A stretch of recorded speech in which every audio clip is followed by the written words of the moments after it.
نحمده ونصلي على رسوله الكريم وبعد فأعوذ بالله من الشيطان الرجيم بسم الله الرحمن الرحيم إن تجتنبوا كبائر ما تنهون عنه نكفر عنكم سيئاتكم وندخلكم مدخلا كريما صدق اللہ العظیم۔ میرے محترم معزز خواتین و حضرات، اسی آیت کے متعلق اور کبائر کے متعلق اور اس کی قدر تفصیل ہم نے گزشتہ چند درسوں میں عرض کی ہے۔ آج کے درس میں کچھ گناہ صغیرہ کے بارے میں عرض کیا جائے گا۔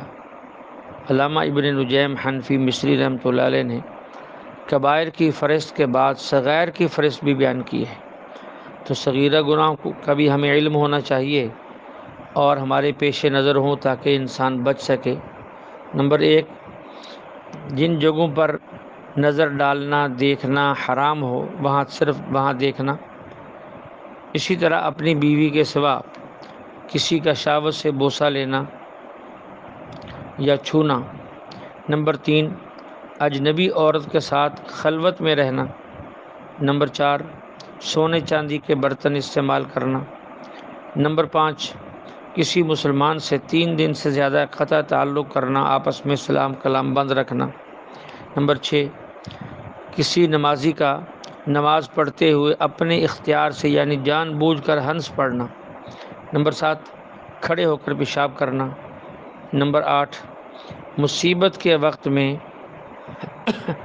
ایسی حرکتیں کرنا جو زمانہ جاہلیت کے لوگ کرتے تھے۔ نمبر 9، اس میں کچھ باتیں وہ بھی آئیں گی جو کبیرہ گناہوں کے بارے میں گزر چکی، اس لیے کہ کچھ مسائل کا تعلق اجتہاد سے ہے۔ بعض لوگوں نے اسے کبیرہ میں شمار کیا اور بعض نے صغیرہ میں شمار کیا ہے۔ مردوں کو ریشم کا کپڑا پہننا۔ نمبر 10، تکبر کی چال چلنا۔ نمبر 11، فاسقوں کے ساتھ بیٹھنا۔ نمبر 12، مکروہ وقت میں نماز پڑھنا۔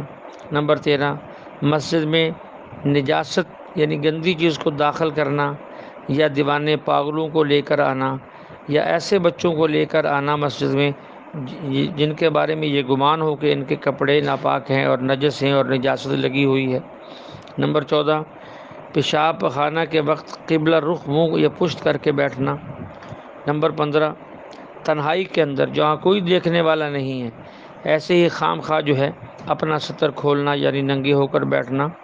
نمبر 16، لگاتار نفلی روزے رکھنا جس میں درمیان کے اندر افطار نہ کیا ہو، یعنی افطاری بھی نہیں کی سحری بھی نہیں کی، کئی دن تک یوں ہی روزہ رکھ رہا ہے۔ نمبر 17، جس عورت سے زہار کیا ہو کفارہ دینے سے پہلے اس سے جماع کرنا۔ نمبر 18، کسی عورت کا بغیر شوہر اور محرم کے سفر کرنا، بعضوں نے اس کو کبیرہ گناہوں میں شمار کیا ہے۔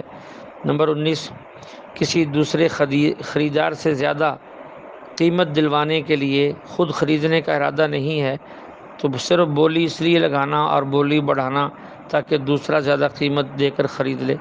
نمبر 20، ضرورت کے وقت انسانوں کی ضرورت اور مجبوری کے وقت مہنگائی کے انتظار میں انسانی ضروریات جس کا انسانوں کی زندگی سے تعلق ہے جیسے غلہ وغیرہ اس کو روکے رکھنا۔ نمبر 21، کسی مسلمان بھائی کی بے پر بے، ابھی ایک بندہ سودا کر رہا ہے ان کی بات مکمل نہیں ہوئی، یہ درمیان میں اپنی ٹانگ اڑا کر اپنا جو ہے وہ سودا شروع کر دے، یا کسی کی کسی جگہ منگنے کی بات چل رہی ہے ابھی ان کی ہاں یا نہ مکمل نہیں ہوئی، یہ درمیان میں جو ہے کسی کو بھیج کر اپنی بات شروع کروا دے، یہ بھی نامناسب بات ہے۔ نمبر 22، باہر سے جو لوگ مال لانے والے ہیں جنہوں نے شہر میں آ کر بیچنا ہے تو شہر سے باہر جا کر ان سے وہ مال سارا خرید لینا تاکہ شہر میں پھر آ کر یہ مہنگا بیچے، یہ بھی مناسب نہیں ہے۔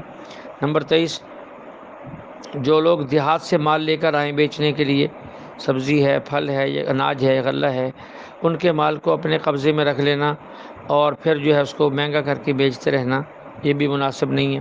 نمبر 24، جمعے کی اذان کے وقت خرید و فروخت کرنا۔ نمبر 25، مال کا چیزوں کا عیب چھپا کر بیچنا، عیب کو ظاہر نہ کرنا۔ 26، شکار یا جانوروں کی حفاظت کے بغیر یعنی بلا وجہ کتا رکھنا، کتا پالنا۔ 27، مسجد میں جو حاضر لوگ ہیں بعد میں آنے والے ان کی گردنوں کو پھلانگ کر آگے جائیں، یہ بھی گناہ ہے۔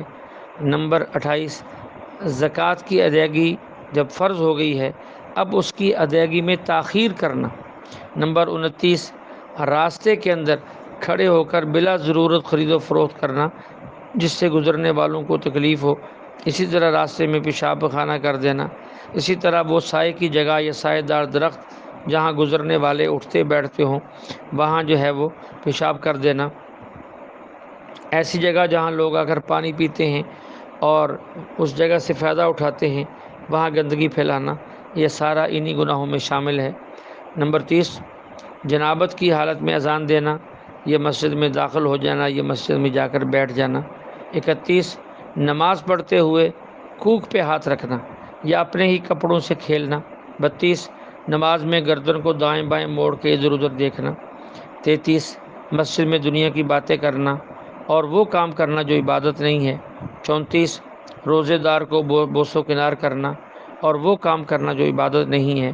35، گھٹیا مال سے زکوٰۃ ادا کرنا، ایک آدمی اپنے مال سے زکوٰۃ دینا چاہتا ہے لیکن نکما اور بیکار مال زکوٰۃ میں دیتا ہے، یہ بھی مناسب نہیں ہے۔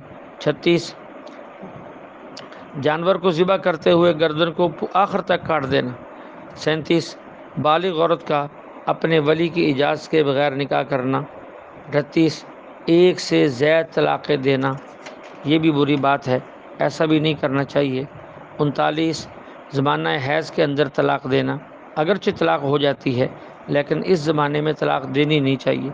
نمبر 40، جس طہر میں جمع کیا ہو اس میں طلاق دینا، یعنی پاکی کے جو دن آتے ہیں عورت کے 2 حیضوں کے درمیان، اس میں اگر کسی نے اپنی بیوی سے صحبت کی ہے، جمع کیا ہے تو پھر اسی طہر میں طلاق نہ دے، یہ بہتر طریقہ ہے، بلکہ اس کے بعد جو ایام آئیں حیض آئے اس کے بعد جب عورت پاک ہو پھر طلاق دے۔